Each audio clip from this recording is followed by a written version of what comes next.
Now on Radio 4, Juliet Gardiner with the final part of her series tracing a history of the future. And she's reached the present day. How does the future seem from where we're standing now? In this series, I've been looking back across the centuries to see how people have looked forward. My journeys led me through more than 2 millennia of prediction and uncertainty, and indeed anxiety, for it's anxiety that most clearly characterises our relationship with the future. We began in ancient Greece, where people flocked to hear the cryptic predictions of the Oracle of Delphi. We moved through the ages, exploring predestined futures, apocalyptic visions, utopian dreams, and dystopian nightmares. And so we come to the present day. 3, 2, check ignition, and may God's love be with you.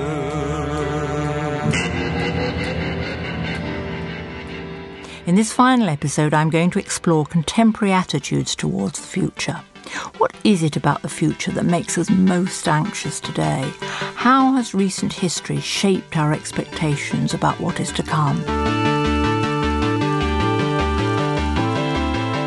Scientific developments are invariably linked with the idea of progress. Every time a breakthrough occurs, we clamour to embrace and interpret it, imagining how it will shape our lives in the future. The idea of a better life through the marvels of scientific invention and discovery is typified by the wide-eyed science fiction of the 1930s and 40s, when people were transfixed by such notions as interstellar commuting, teleportation and robotic servants. The latest inventions and gadgets promised a better quality of life for all. However, the ongoing march of new technologies didn't always imply a vision of hope. Among the utopian fantasies, works of science fiction also contain many cautionary tales, detailing the potentially disastrous consequences should our technological creations turn against us. The author, Will Self, is Professor of Contemporary Thought at Brunel University. In our civilizations now, on the surface, there's a kind of conviction and an ideology that they will simply go on getting bigger and better and faster and shinier. And that's what the kind of, what I call the kind of Promethean and scientist, hard science fiction of the 20th century was all about. Meals in pill form, jetpacks, travelators. But that kind of vision of the future is always undercut by anxiety, because people really know, almost in their marrow, that things just can't, contra Tony Blair, things cannot only get better. So there's another kind of area of cultural production and imagining that forms the kind of underside to that shiny, happy futurology. On the whole, I think up until the 1980s, the view is that technology is taking us somewhere into the future. Classic example is Stanley Kubrick's 2001. Now, in some ways, 2001 is a movie that suggests a dark side to technology, how the computer kind of taking control, trying to sabotage a mission. But at another level, it does depict in the not too distant future things that did indeed not come to pass. And while I think sort of science fiction is still producing those kind of visions, I don't think that they're so securely geared or ratcheted to technological advance as they were. And I think the kind of point at which, it arguably went into reverse is summed up by Ridley Scott's film Blade Runner, adaptation of a Philip K. Dick novel, Do Androids Dream of Electric Sheep. The picture it has of Los Angeles in a future, I think the future is meant to be sort of 2030. And the contrast between 2001, I think 1968 or 9, and Blade Runner, 1981 or 2, is very instructive. What happened in those 10 years? Well, oil price shock, very, very significant in terms of the world economy. That's what, as it were, took the fuel out of the future. What Blade Runner really does is introduce what comes to be known popularly as steampunk. On the face of it, steampunk is an imagination of kind of mutant technologies or in imagining that kind of certain technologies of the Victorians that then became obsolescent or were supervened by other more efficient technologies, in fact went on developing in some kind of alternate or parallel universe and then come to dominate it. So there's a kind of counter-technological future. What you could say steampunk represents is a falling away of the scales of future imagining from the present. Steampunk confronts us with the reality of our very steampunk world. I mean, you see that nowhere more clearly than in London, where we are sitting right now. London is a city that, arguably reached its most important moment of modernity in about 1905. That's when you have deep-level electric-powered tube trains, you have a telephone system, you have pneumatic messaging service, instant messaging service in central London, 4 or 5 posts a day, you have electric light, you have instant stock market quotations from the Bourse and from Wall Street arriving at the stock exchange. It's a wired world. It's a physically wired world, but it's a wired world. And that infrastructure, this remains a Victorian city. We go out and we will use Victorian infrastructure. So, this is a steampunk world. And I think what's interesting about contemporary futurology is, in a sense, it has had a dose of reality, at least in its cultural products. Over the course of the series, we've witnessed a powerful tension between the belief that it is God, or the gods, that controls our future, and the idea that ultimately it is mankind that is master of his destiny. So where do we stand today? Greg Clays is a professor of the history of political thought at Royal Holloway, University of London.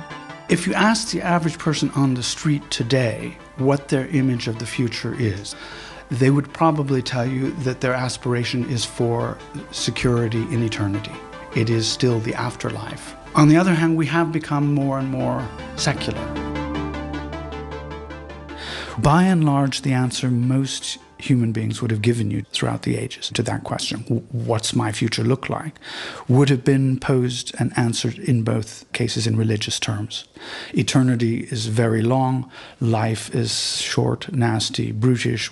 The basic change that's taken place in most developed countries since the early 19th century is that increasingly we've tended to answer that question about the future state in secular terms. Despite the fact that we now believe ourselves to be the architects of our future, there remains the recognition that there are, nevertheless, forces that man can neither control nor fully understand that have shaped the past and the present and will the future. Will self. In terms of hard technology, what people think is the new frontier is what's happening at CERN in Switzerland, where the Large Hadron Collider is smashing, atoms apart, grovelling through neutrinos and quarks in order to discover the Higgs boson. Well, what's that about? What is that really about? I don't think even Stephen Hawking believes that the discovery of the Higgs boson is going to, in and of itself, generate a technological application that's going to be some kind of universal panacea for what ails us.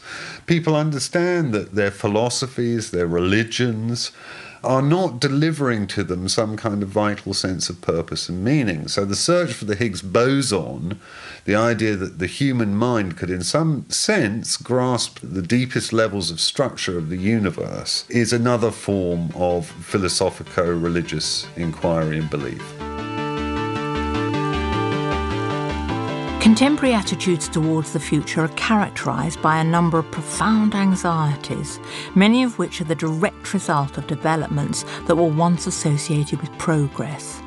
One of the most persistent futurist narratives centres on climate change, the realisation that our desire for ever more technological progress is not sustainable, has major implications for the future of the planet. So what does the future have in store, and how are we going to cope? Professor Ian Goldin is the director of the Oxford Martin School, a research community working to address the most pressing global challenges of the 21st century.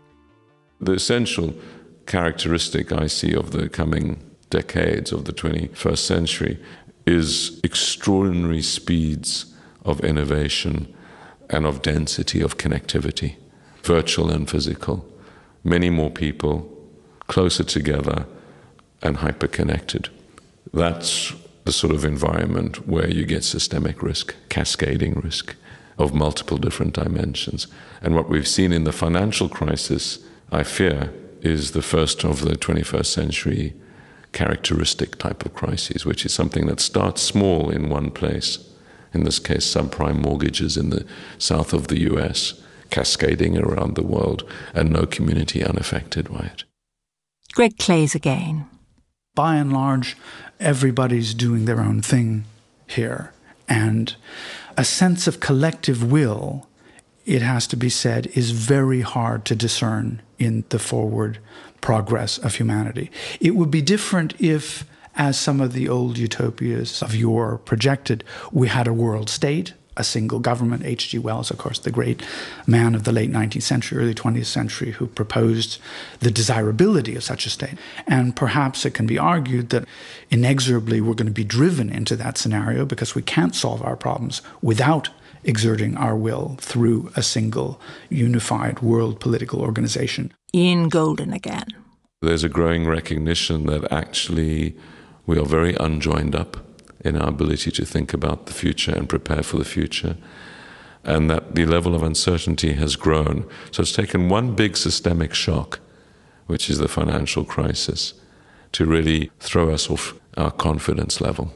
There will be more systemic shocks, and what we need to be able to come together around is an understanding that if we manage these shocks collectively, and the threats like climate and other, that there's every reason to believe that we can restore that confidence, our ability to have better futures. If we can't, if every shock makes us less and less resilient and less able to deal with surprise, that's very dangerous, because there's one thing that's certain about the future, and that's there'll be many more big surprises. And this is a paradox, one of the strongest themes that emerged in the journey I've taken to discover a history of the future has been the evolving idea of progress, that the future won't be the same as the present, that it'll be better, that the lives of future generations will build on the achievements of the past. But as Will Self says, we don't say that with much confidence anymore. Yet, despite the odds, against contrary evidence, the natural human condition seems to be one of optimism, of expecting a better future, of moving forward. So, looking back in a century's time, what will we make of today's futurologists? The crystal ball's clouded. There are fears about climate change, about population growth, and about an economic system that we in Britain have lived with all our lives. Capitalism is clearly in acute crisis. Expectations of growth have run into the sand. Yet we have nothing waiting in the wings. The global economy teeters, economic cooperation seems a chimera. If the future can no longer be seen as God's ineluctable plan, in which man's desire plays no part, then where does human agency fit today? Surely part of our current confusion and despair is the feeling that no one's in charge, and yet there's no place for individual action to influence the future. Are we in effect as powerless as the damned of the Middle Ages? We don't talk about divine judgment anymore, but are we not just as much at the mercy of forces which we don't understand and over which we have no control? Yet history has taught us that humankind is endlessly innovative, inventive and imaginative, can think its way out of seemingly hopeless situations, can forge a better future. So, futurologists, good luck.